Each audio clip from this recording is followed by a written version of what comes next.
Hey, how's it going? This is Jeff here. I recently saw a really funny meme, at least to me, and then this meme was, I don't know if you guys have seen this, but it's like a Chinese kid that's like a 9-year-old kid working at like their parents' Chinese restaurant, serving food and being the cashier.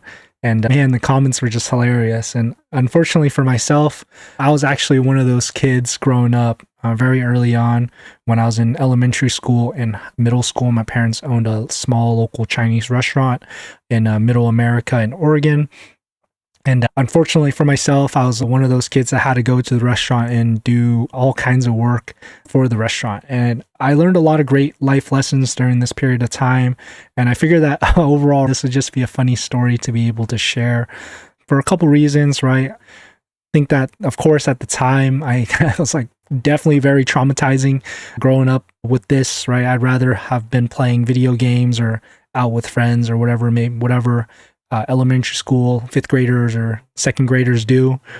But, looking back, right, a lot of great lessons. And for myself, it's a little bit of a legacy of my parents as well that I, really wanted to share with you guys.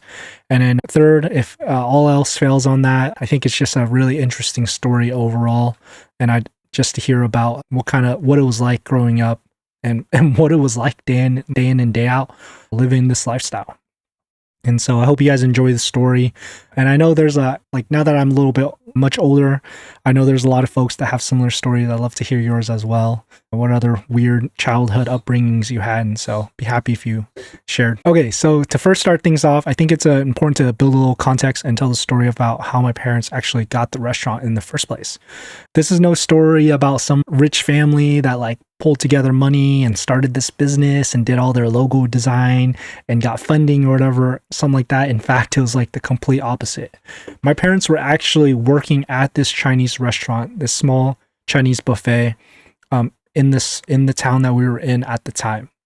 In the time, that town was like okay size, middle America, overall lower income. And my dad was the chef at this restaurant and my mom was the waiter along with a lot of the other staff. They were probably making minimum wage, maybe like $1 or $2 more at most. And definitely people that were just surviving. Luckily for them, they were very hardworking and they made really good friends with the owner. The owner actually had 2 Chinese restaurants there in that town and then one out of town, and they were going through a divorce. And so through the friendship that my dad made with the guy that owned the restaurant, they actually offered the restaurant to my parents like a full-on buyout.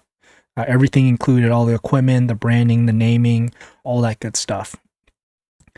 And it's funny that I even call it assets and branding and that kind of stuff, right? I definitely don't think my parents ever once thought of those things in that nature.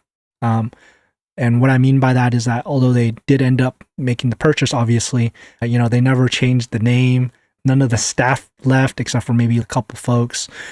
And for the most part, they never changed the business. There wasn't like some business mission, right? This is literally just a Chinese restaurant with your generic Chinese restaurant name, no thrills, that kind of stuff. And as I mentioned earlier, they're working minimum wage for this restaurant, and it was hard. Of course, they didn't really have the money to pull this together. And in a lot of Chinese communities, when something big happens, instead of going to the bank for the loan, they ask a lot of family members. And on top of that, the gentleman knew my dad. They were friends at that time. And someone that genuinely cared about my parents actually offered us a deal. They offered us the deal to buy them out, but do an internal loan. We would give them a large sum of the profits for the next X amount of years, and then they would pay off the restaurant. It's almost like a rent to own situation. And they did want a lump sum, I believe. And how we ended up getting that is my grandma and grandpa and extended family pulled together a sum of money to give to them along with whatever savings my parents had. And so in no means was this some a big break situation where my parents were all of a sudden minimum wage workers making millions.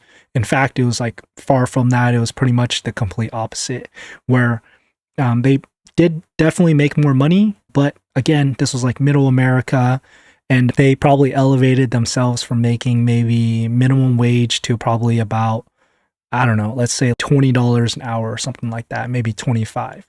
And so I did see some of the lifestyle changes, but in no means did much change for our family. What did change is that they actually brought in a lot of, we for the first time ever, that's when a lot of families started moving in with us because of the needs of the restaurant. I guess this is where that story begins for myself. Definitely really long days, although maybe they were doubled their income at that point from $7 an hour to 20, 25, maybe 30. They still were, now they were working, they went from working 8-hour days to now doing 15-hour days, 7 days a week. I never saw them take any time off, right? We were open 7 days a week. The only days they took off were like the major holidays. And we started bringing in family member. We started bringing in like our grandpa and grandma, my aunts and uncles to come work at the restaurant, including myself. And throughout the years, we hired a lot of chefs and they would actually stay at our house. It was like this interesting situation where growing up in the background, they would come from another state or something like that for this opportunity, leave their family from Washington, something like that, come stay with us for like years on end and take the opportunity and help my dad be a chef or be one of the chefs, that kind of thing. It was almost like their college, almost, if you think of it that way, except for their dorm was our house. I saw the goods and I saw the bads. Some of them went well, some of them went really poorly, a lot of arguments, but also a lot of good friendships that I saw like my parents make with some of the folks. And again, that's where the days where it started for me, right? Like they needed the extra hands. So naturally, they brought myself and my sister. I was probably in second grade or something like that at that point. My sister was like in middle school. And that's where the fun begins for us. My main job at the restaurant actually was to help. I didn't know how to cook, obviously. And it's probably pretty dangerous for a little kid to hold a 10-pound wok with food in it, with flames and that kind of stuff at that top point. So I did a lot of the front of the house work, as they call it. And so imagine, it was funny, I remember being really rebellious and not being down to wear like the uniform. They'd wear like a white shirt with khakis, that kind of thing, or slacks. And I remember just showing up and I like refused to do it. My mom could not get me to do it. And so imagine this year-old kid with a Pokemon shirt or a Power Rangers shirt would be the first person to greet you at this restaurant, bring you tea, bring you the menu, and take your order. And I just remember there was a script that I had to memorize every single day. And I was like an NPC, like I was like a bot at that point where every time a person would walk up, I would be the person that's, hello, welcome to our restaurant. 3? Like I'd point out how many they are, they would nod, and I'd be like, okay, come with me, please. And I'll tell them like the specials of the day, which was always exactly the same. Random stuff like that, bring them some tea. And I just remember, luckily for me, it was like a smaller town, so a lot of locals, but when folks come in for the first time, they'd be like, I could just sense they'd be absolutely blown away. They'd be like, whoa, this is a little kid serving me. And after that, I'd bring them the food, and I was always the slowest. My mom could hold 5 plates on her hand, and I would only be able to carry 1 or 2. That was a challenge for me.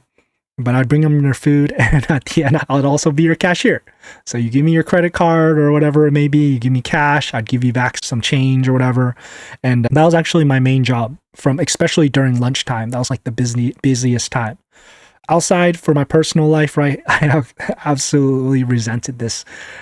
Right? Like I wanted to play games. I like Pokemon and I liked Nintendo at the time.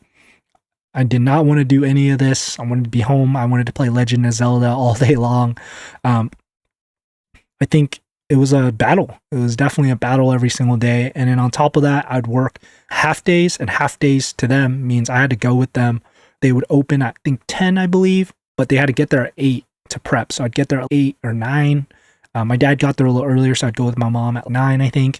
And then the day would end at 3 or 4 p.m. in the afternoon. And what's funny is like a couple situations there. Sometimes they'd have time to take me back. My dad would have to do grocery runs in the middle of the day for like the next following day, food prep. And there's either that, but if not, I would take the bus by myself or I'll take the bus with my grandma.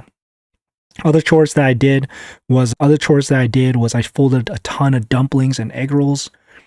Honestly, one of my most hated things that I did during that time period, because we had the little dungeon basement, and it was like, you can imagine a 9-year-old kid going into a basement area that had tons of just restaurant equipment, old chairs, like all kinds of stuff. And for some reason, my grandma wasn't like really, I was like the main dumpling folder. So she would always go with me down there, and there was like a little station. Imagine this like kind of table with a meat grinder there to grind like the meat for like dumplings and stuff like that. And there, she'd only turn on the light for just that table. And so I'd sit there. I remember being scared to look left and right because it was like pitch black down there. But a lot of those times I got a lot of great bonding with my grandma, where she told me about like the legacy of our family back home in China, my parents, how they met, a lot of like the secrets. She was a little gossipy, very gossipy. So a lot of like kind of the family secrets and that kind of thing, or drama that happened back in the day, all those good stuff. So a lot of bonding time with my grandma at that time. Another thing that I hated a lot was cleanup. As I mentioned, we had a small buffet. So there's tons of food, cleanup, just in general, from people eating, all kinds of stuff. I saw some really interesting things and people as well. I remember seeing folks that would only come in and eat chicken. They would only eat the chicken wings, although we had a lot of Chinese food, mainly Chinese food. I'd see people that would come in and only drink egg flour soup, right? Like just basic restaurant stuff, just really interesting stuff all the time. There was times where we got robbed a couple times. They stole just being a restaurant. There was a couple times where there was like fights. There was a couple, of course, dining and ditching on the tab. All kinds of interesting things that I saw as a little kid. Again, resented it a lot. I think looking back overall, those are, I don't know if it's definitely growing up, right? Like those were extremely ingrained, imprinted memories of for myself. Because even if I wasn't working, if it wasn't time for me to go home yet, that kind of thing, you would see me. We had the front table, the first table next to the cashier station, and that was the kids table basically. And so it was like always myself, my sister, and some of the other kids, the other parents' kid. It was almost like a small daycare there at some points. We'd all sit there and do our homework, chat it up, play games, that kind of stuff. And so it was like, it's funny. So you can imagine at any given day, if you walk into this restaurant, either my sister or I, some young kids would greet you.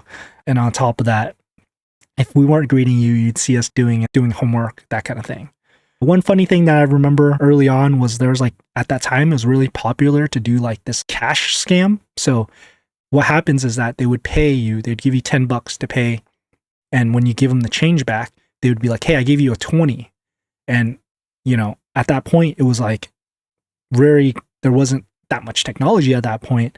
And so I remember having to maneuver through that, having to leave like the bill out in front for everybody to see. But I definitely remember being like a little kid. And one time this lady came in and tried to like basically run the scam on a 9-year-old kid to try to get an extra $10. So that was another fun one as well. Overall, in general, I feel like I got probably 3-4 years of work experience before I probably turned 13, maybe. All experience that I never really wrote. I never wrote on like a resume or try to apply to any jobs or anything like that, especially now that I'm older. But nonetheless, got a lot of experience. Oh, forgot the thing that I absolutely hated the most. I don't even know how I forgot this, was the paperwork that I had to do. Again, my parents have elementary school education. They were great people, loving people, but they could barely speak English and write English. My sister and I had to do all the paperwork. Oh, man, I can't imagine. I can't tell you how much like random government paperwork and that kind of thing I've done before. I was like reading legal documents and like having my parents sign here on this line for some bill or whatever it may be. And they were like, just had to trust that we got it right. So that was one of my most hated things, just because like my reading skills were always extremely poor. And I was like always nervous to make that decision. I learned a lot growing up, right? It made me grow up extremely fast. Not only that, we didn't live in the fanciest neighborhood. I was forced to grow up really quickly, really extremely quickly. And I think there was definitely the pros and cons in that. But to talk about some of the cons and actually some of my favorite moments, and maybe how a moment of how those time periods bled into my adult life now, is one of my fondest and favorite memories till this day was actually not at the restaurant. So whenever my dad had to take me home, I would take these car rides with my dad in our big red Toyota Previa van that smelled like fish and broccoli. from all the, it was basically like our van that it was missing all the back seats, and that's where he would take all the groceries and stuff like that, and the cases of groceries. And he would always stop at a local grocery store before we went home, before he drops me off. And at the grocery store, I don't know why he didn't do it after, but he always did it before, and I'm always grateful for him to do it before. He went to a local grocery shop that he made friends with this gentleman. And before we'd go there, he'd always package up any sort of remaining food, like any of the good food that didn't get taken, that kind of stuff. And he'd bring basically boxes of to-go food for these gentlemen. And it was funny, right? We'd go there, he'd come out, he'd have 6 to-go boxes, enough for the whole staff there. The local grocery store owner would come out, they'd all be excited. It was like a clash of different worlds. It was Latino owned. My dad was Chinese. He barely spoke any English. And the guy spoke better, a little bit more, he was fluent in English. And so they would chat it up, right? Hang out for a little bit, and they'd all eat the Chinese food. And then my dad would use that to negotiate the prices of the Chinese food. So one of the awesome things I saw was like him negotiating boxes of broccoli. He'd be like, oh, $20. The broccoli, no good. Broccoli bad. $18, that kind of stuff.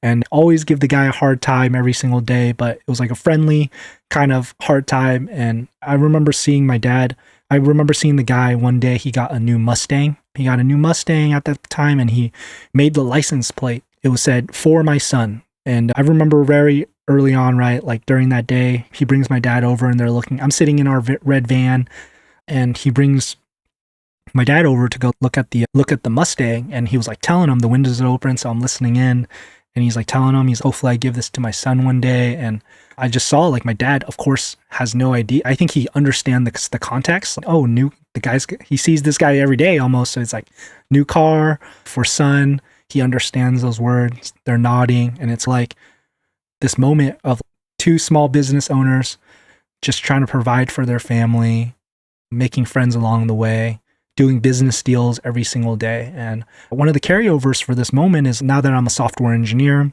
I go into a lot of meetings every single day. And these meetings that they had, these negotiations, building bonds and friendships, networking, all that stuff translated, right? But in those time periods and in that space, nobody thinks of those as like the official Zoom meeting for project planning or whatever it may be, right? Or a Q4 planning.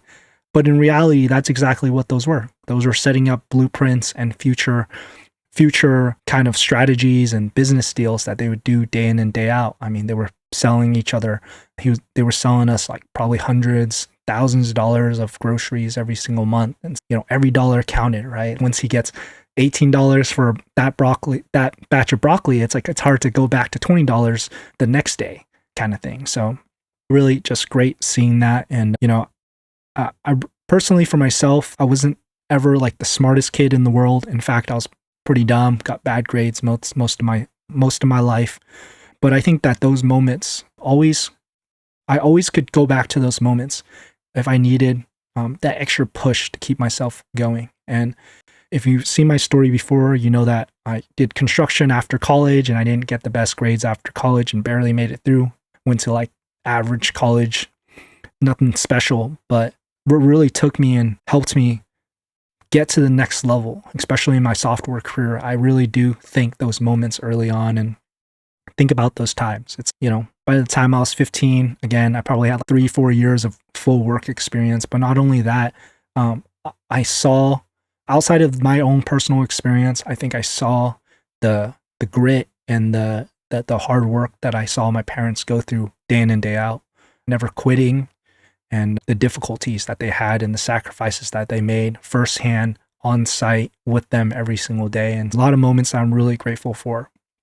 And without those moments and without those like really hard years, I don't think I would be where I am today. And although my parents went back after the restaurant didn't work out, they went back to minimum wage work. My mom ended up working at a local school as a lunch lady, and my dad became working in the deli at Safeway, just basic jobs. Those days, it's really changed the trajectory for myself. As much as I don't want to admit it and how difficult it was, they definitely did. And I think the reason why I think of those moments as positives is because I look back and I always feel like they did it with a certain level of grace. They didn't know they weren't the best communicators, they weren't the smartest people, they were oxes just going at their job every single day. But I think that a lot of this, of course, if they really wanted to, if they really could, they wouldn't have their kids have to go work for them, right? And so they always let that be known, and there was a level of kind of understanding um, through kind of their actions and through how they would treat us, right? They weren't like forcefully making us do labor every single day. In many ways, it's like they built a mission early on, and we never had like daily team meetings or anything like that, right? But the mission was agreed upon by everybody just by seeing the actions that they did every single day. And so I always found that to be probably the most interesting part. And although I wasn't happy and I resented it for many years and I didn't view it like that in like my high school days, for example, growing up, I'm really happy that I had that time period with them, and just going through the struggle, another day in the life of living a low income life and trying to figure out and make it here in America. I hope you guys enjoy that story. I hope that meant something to you as well, as this story means a lot to me. And if you have any questions or want to talk about any of the aspects, or want me to talk about any of the other aspects of the story, I'd happy to do so. And again, would love if you were able to share yours as well, and talk to you on the next one. If you don't have anything, laters.